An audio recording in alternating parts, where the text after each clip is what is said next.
दोस्तों, प्रकृति ने हमें क्या नहीं दिया है और बदले में हमने प्रकृति को हमेशा नुकसान पहुंचाया है। तरह तरह के एक्सपेरिमेंट्स करके आज इंसान चांद तक पहुंच गया है और लगातार इंसान की कोशिशें जारी है सूर्य के ज्यादा से ज्यादा करीब जाने की।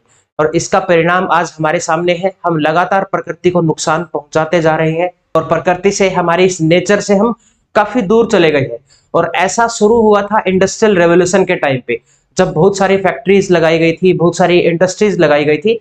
तो उस टाइम पे हम नेचर से दूर हो गए थे। और ऐसा ही कुछ डिस्कस किया है विलियम वर्ड्सवर्थ ने अपनी एक poem the world is too much with अस में। तो आज की वीडियो में हम डिस्कस करेंगे इस पोएम को। बहुत ही खूबसूरत और इंटरेस्टिंग पोएम है। विलियम वर्ड्सवर्थ ने मोस्टली अपने वर्क्स जो हैं वो नेचर को लेकर लिखे हैं। वो नेचर के पुजारी थे। तो चलिए शुरू करते हैं आज की हमारी वीडियो। The world is too much with us late and soon. इस लाइन का मतलब है दोस्तों, लोग ज्यादा चिंतित है सांसारिक व भौतिक चीजों को लेकर, ना कि नेचर को लेकर। लेट एंड सून, इस फ्रेज का मतलब है भौतिकतावाद, यानी कि मटेरियलिज्म हमेशा से लोगों की समस्या रही है।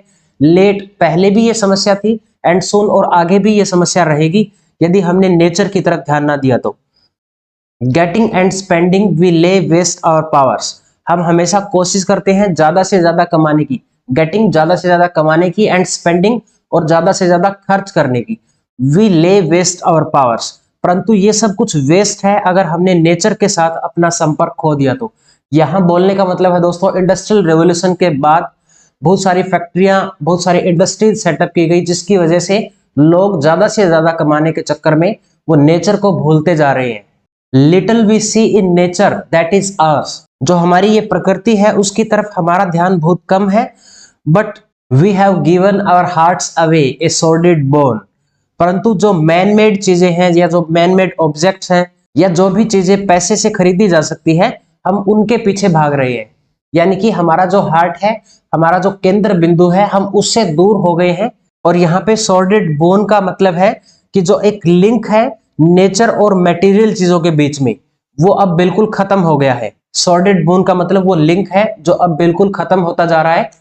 This sea and bares her bosom to the moon. अब यहाँ ऐसा प्रतीत होता है कि जो स्पीकर है वो समुद्र के किनारे खड़ा है और दृढ़ता से मून की तरफ देख रहा है। The winds that will be हॉलिंग at all hours. The winds that will be हॉलिंग at all hours. यहाँ स्पीकर क्लेम करता है कि हम नेचर के दो एस्पेक्ट्स ऐसे हैं जिनको बहुत कम अप्रिशिएट करते हैं। पहला है इसमें द सी, समुद्र, और दूसरा है द विंड्स, जो हमेशा हर घंटे बहती रहती है। हम इन चीजों को अप्रिशिएट करने के बजाय अधिक से अधिक कमाने के लालच में और ज्यादा से ज्यादा खरीदारी करने में लगे रहते हैं, जबकि हम नेचर की तरफ ध्यान ही नहीं देते हैं। And are up gathered now like sleeping flowers. अब विंड एक जगह पे गैदर्ड हो गई है, मतलब कि प्रेजेंट में बिल्कुल भी हवा नहीं चल रही है और ऐसा लगता है उसने खुद को एक स्लीपिंग फ्लावर्स की तरह एक बंडल में समेट लिया है। For this, for everything we are out of tune. और इसके लिए, फॉर एवरीथिंग, और हर चीज के लिए, we are out of tune. Out of tune से यहां मतलब है ह्यूमैनिटी जो है वो आउट ऑफ नेचर हो चुकी है। हम नेचर से काफी ज्यादा अलग हो गए हैं। It moves us not, great God, I would rather be a pagan suckled in a creed outworn. इंसान खुद नेचर से अलग हुआ है, ना कि नेचुरल वर्ल्ड इंसान से अलग हुआ है। और नेचुरल वर्ल्ड ने हमारे ऊपर कोई असर नहीं किया है। ग्रेट गॉड, ये गॉड को यहाँ पे बोलना चाह रहा है। आई वुड रादर बी, कि काश मैं होता एक पेगन। वो आगे बोलता है कि काश मैं एक पैगन होता जो नेचर की पूजा करता। आउटवर्न का यहाँ पे मतलब है पुराने ढंग से। So might I standing on this pleasant lea. और जब भी मैं समुद्र की तरफ देखता तो उसको बिल्कुल बुरा नहीं लगता। कवि यहाँ एक पैगन के वर्ल्ड को चूज करता है, क्योंकि वो नेचर के काफी क्लोज रहता है और उसको पता है कि नेचर की कैसे रिस्पेक्ट की जाती है। So might I standing on this pleasant lea. अगर वो एक पैगन होता तो वो वहां पे समुद्र का जो एक किनारा है, प्लेजेंट सी, जो आनंद देने वाला घास का बड़ा सा मैदान होता है, उसके पास में खड़ा होता। Having glimpses that would make me less forlorn. और उसको इस तरह की ग्लिम्प्स, इस तरह की झपकियां मिलती, that would make me less forlorn. Forlorn का मतलब है यहाँ पे अकेलापन। तो जब वो उस समुद्र के पास में खड़ा होता तो उसको बहुत ही कम अकेलापन फील होता। यहाँ पे स्पीकर का बोलने का मतलब है कि अगर हम नेचर की लैब में रहेंगे तो खुद को कभी अकेला महसूस नहीं करेंगे।